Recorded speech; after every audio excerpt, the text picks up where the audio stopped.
In the kitchen with Rosie, we'll have a very special guest, and we might just make a mess. In the kitchen with Rosie. Ugh. Welcome to In the Kitchen with Rosie. I am your hostess, Rosie Bush, and I have a real cheesy show for you today. Have you ever invited some family or friends over and instantly regretted it? Well, today I'm going to show you a quick and easy way to entertain. A cheese board. Everyone likes some meat and cheese. I don't know if I mentioned, but I am a certified cheese professional, which means I'm practically a cow myself. When making a cheese board, you want to think about a few things. You want to have a variety for lots of different people. That means different milks from different animals. And you want to have different textures. You want to have different flavors. You want people to go, ooh, oh, oh. The first cheese we have is Toma from California. And then we have a barely buzzed cheddar from Utah.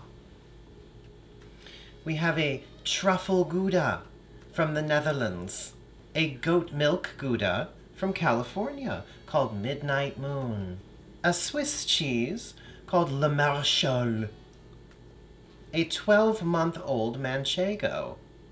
And a goat milk Manchego called La Dame Sagrada. Some Comté from France. And some Stilton from jolly old England. Oh, and my personal favorite. Smells like a field of cow shit. Red Hawk from California.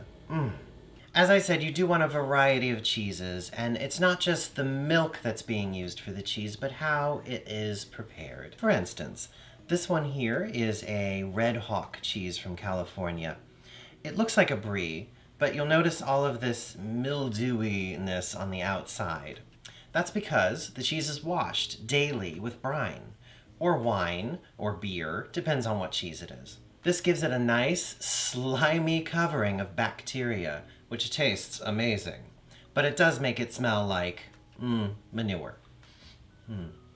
Another important cheese to have on your cheese platter is blue cheese, and I know not everyone loves it, but those who do absolutely adore it, like myself. It's made by injecting a whole wheel of cheese with mold, and it encroaches on the entire wheel and makes these blue little veins.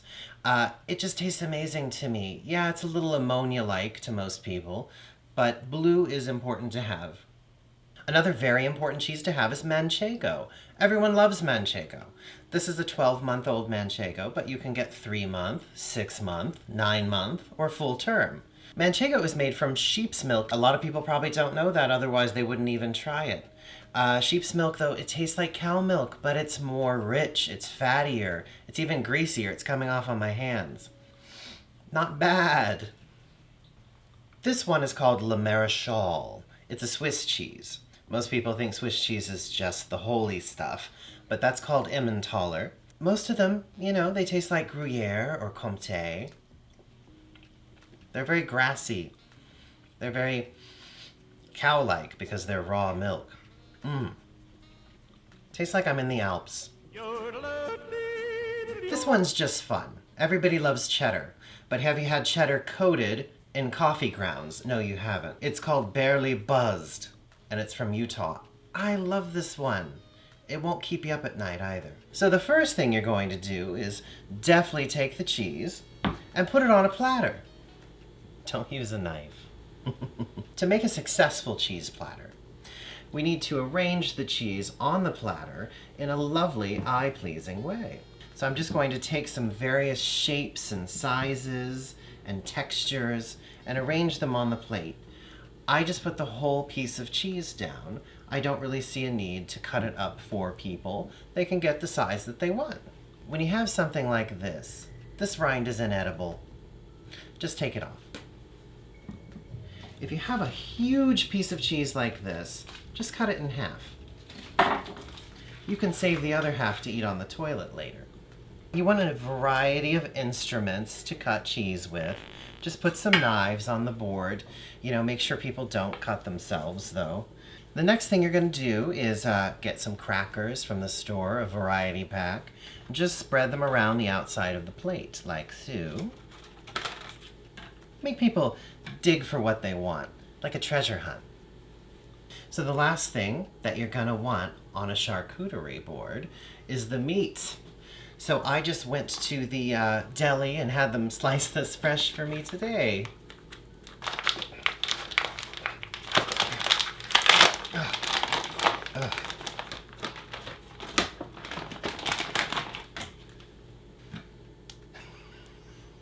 Plop the meat thusly. Appealingly place the meat. Shut up. Onto the board. I like to hide them in between the cheese wedges. Oily.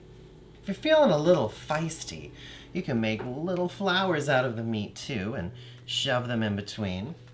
I bought a Spanish assortment of meat, so it's a lot of spicy sausage, some jamon serrano. And then you want something bright and fresh, like grapes or apples. I have a pear. So I'm just going to cut this pear up into little wedges.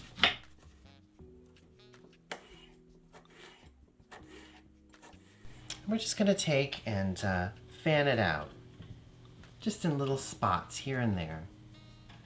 And there you go, the perfect cheese platter.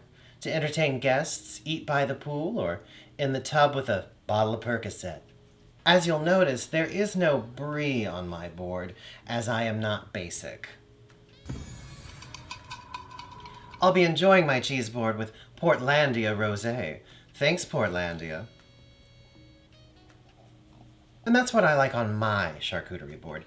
I mean, if you have anything regional or weird or interesting that you like on your charcuterie board, let me know in the comments. And maybe I'll visit it on a future show. If you make your own, make sure to tag me on Instagram or send it to me, Ms. Rosie Bush. And make sure to like and subscribe. Until next time, take it easy, cheesy.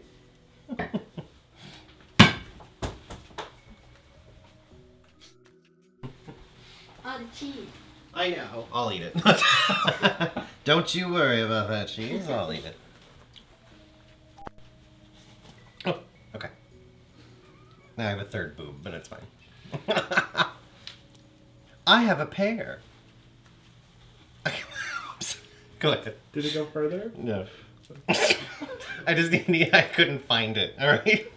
Okay.